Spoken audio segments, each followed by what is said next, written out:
ఉంటే లేని మీరు వాడుకోవచ్చు కదా. అలాంటిది 200 టీఎంసీలు కరువు పీడిత ప్రాంతాలకు మేము ఉపయోగించుకుంటే తెలంగాణకు వచ్చినటువంటి నష్టం ఏంటి అని అడుగుతున్నారు. Good evening madam. Raj news యాజమాన్యానికి, మీకు, అదేవిధంగా ప్రేక్షకులకు, ప్యానల్ ఉన్న పెద్దలందరూ కూడా నమస్కారం. ఇవాళ ఏదైతే గోదావరి బనకచెర్ల ప్రాజెక్టు మీద వాదోపవాదాలు నడుస్తూ ఉన్నాయి.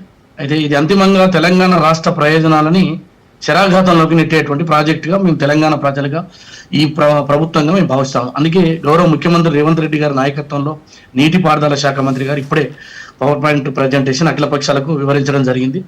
దీన్ని ఏ రకంగా నష్టం వస్తుందో మేము చెప్పడానికి సిద్ధంగా ఉన్నామని చెప్పేసి కేంద్ర ప్రభుత్వానికి, అదేవిధంగా జలశాఖ మంత్రి గారికి, పర్యావరణ అనుమతుల విషయం లోపల, ఆర్థిక సహాయం విషయం లోపల ఏ రకంగా తెలంగాణకు అన్యాయం జరిగినా ఈ విషయం లోపల సహించేది లేదు అని గౌరవ ముఖ్యమంత్రి గారు స్పష్టం చేశారు. కాబట్టి ఇక్కడ తెలంగాణ ఉన్నటువంటి అన్ని పార్టీల లేఖలు తీసుకుని కేంద్ర ప్రభుత్వాన్ని దగ్గర పోయి జరుగుతున్నటువంటి నష్టాన్ని వివరించడానికి ముఖ్యమంత్రి గారు సిద్ధమయ్యారు. అయితే ఇవాళ ఇది ఆజ్యం పడడానికి ప్రధాన కారణం ఏంటంటే, సరే ఇవాళ చర్చలో ఆంధ్ర వాళ్ళున్నా, తెలంగాణ వాళ్ళున్నా, అంతిమంగా తెలంగాణ ప్రాంతం నుంచి బిడ్డలుగా మేమందరం కూడా తెలంగాణ ప్రయోజనాలు కాపాడడానికి సిద్ధమవుతాం. అయితే ఇవాళ గోదావరి బనకచెర్ల అనేటువంటి ప్రాజెక్టు కేవలం గోదావరి నీళ్లు చూపించేది కాదు.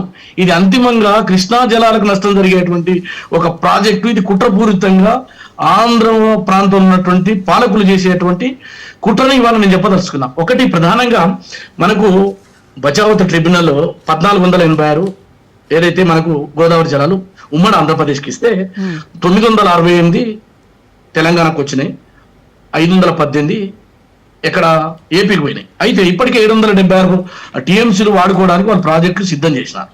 రెండో విషయం ఏంటంటే అదనంగా మళ్ళీ 200 టీఎంసీలు.